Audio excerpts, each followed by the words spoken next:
toutes les recommandations étaient les mêmes pour tout le monde. Et c'est encore, malheureusement, le cas sur un grand nombre de sites. C'est-à-dire concrètement, si nous tous on se connecte à la même page d'un même site de ce type-là, on aura exactement les mêmes produits qui sont recommandés, qu'importe notre historique de navigation ou notre historique d'achat. Le problème de la recommandation unique, c'est un peu le problème de la taille unique, c'est que ça ne va pas à tout le monde, on peut même dire que ça ne va pas aller à beaucoup de monde. Typiquement, on peut être 3 personnes à regarder exactement le même produit, je ne sais pas, prenons un sac, l'un va le regarder parce qu'il est intéressé par la marque, l'autre par la couleur, le troisième par la forme.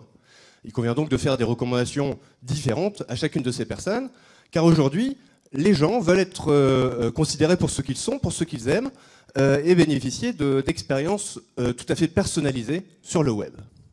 Alors les statisticiens se sont penchés sur la question et ont inventé les profils types.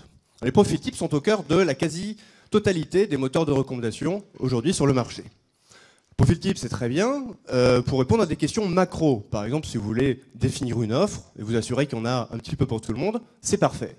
En revanche, quand il est question de faire de l'opérationnel, et donc typiquement sur les recommandations, les profils types ont de gros effets de bord, comme on va le voir avec cet exemple.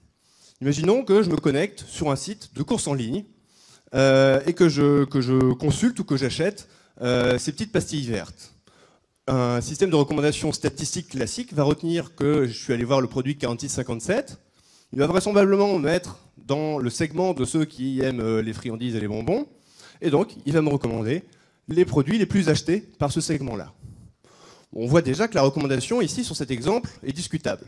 Maintenant, imaginez que ce n'est pas la première fois que je viens sur ce site, mais que j'ai déjà commandé 5, 10 fois, 20 fois des pastilles à la menthe différentes. Là, je me dirais, ce site n'a rien compris à qui je suis et à ce que j'aime, il ne se soucie absolument pas de m'aider dans mes achats, et quelque part, ne mérite pas ma fidélité. Tout ça, le problème à l'origine de tout ça, c'est que personne n'est un profil type. Alors chez Affinity Engine, nous, on ne croit pas au profil type, on croit aux individus, on croit que chaque personne est unique et mérite des conseils et des recommandations tout à fait calés sur leurs besoins et leurs attentes. Alors comment est-ce qu'on fait ça? On va littéralement écouter ce que les internautes nous disent au travers de leur navigation. Reprenons l'exemple de tout à l'heure. Je m'intéresse à ces pastilles vertes. Affinity Items est basé sur une logique de sémantique qui est capable d'exploiter toute la finesse et la richesse des descriptifs produits. Affinity Items comprendra donc que je m'intéresse à des pastilles à la menthe verte, à la gomme très tendre et très parfumée. Ce qui fait quand même beaucoup plus de sens que de savoir que j'ai regardé le produit 5670. Ensuite, au fil de ma navigation, Affinity Items va croiser les descriptifs produits que je consulte ou que j'achète. Ce qui va lui permettre de comprendre avec une grande finesse mes besoins et mes attentes, et donc m'orienter vers les produits qui me correspondent. On est sur une approche sémantique, donc au-delà des pastilles à la menthe, il pourrait très bien me proposer des pastilles à l'eucalyptus, parce que la sémantique sait que l'eucalyptus et la menthe forte sont reliés et sont proches dans l'esprit des gens. Il pourrait même peut-être, grâce à notre approche sociale, dans le rayon parapharmacie, me proposer un spray pour la laine fraîche, puisque la majorité, on saura que la majorité des gens qui achètent ce produit ont le même profil que moi, c'est-à-dire consomment beaucoup de pastilles à la menthe. On voit ainsi à travers cet exemple que notre approche sémantique sans profil type permet de faire des recommandations beaucoup plus proches des gens, pour le plaisir des internautes, bien sûr, mais également pour celui des marchands qui trouvent le moyen d'améliorer leur taux de conversion, mais également leur capacité à fidéliser leurs clients. Parce qu'il est évident que vu d'un client, être reconnu et servi selon ses goûts et ses attentes, c'est quelque chose de tout à fait important et qui touche le client et le rend plus fidèle.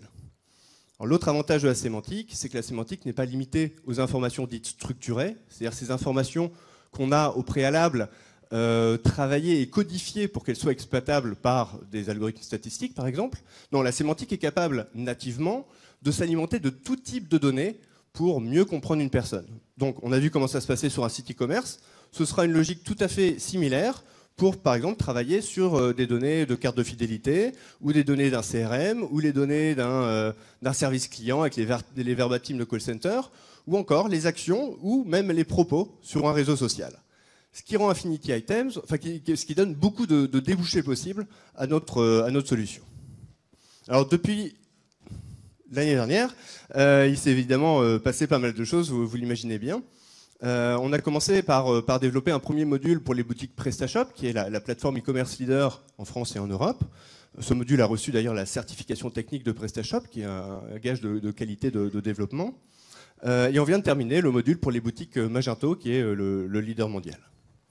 On a également lancé la commercialisation d'Affinity Items, avec à ce jour une centaine de sites en ligne, ce qui est plutôt encourageant compte tenu du fait que la commercialisation était effective fin août, début septembre.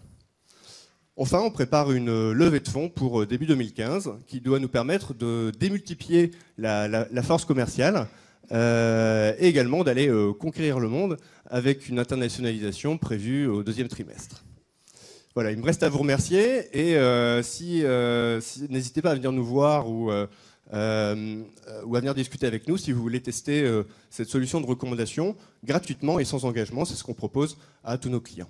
Merci. Merci beaucoup Teddy, on peut l'applaudir. Notre gagnant du coup de 2013.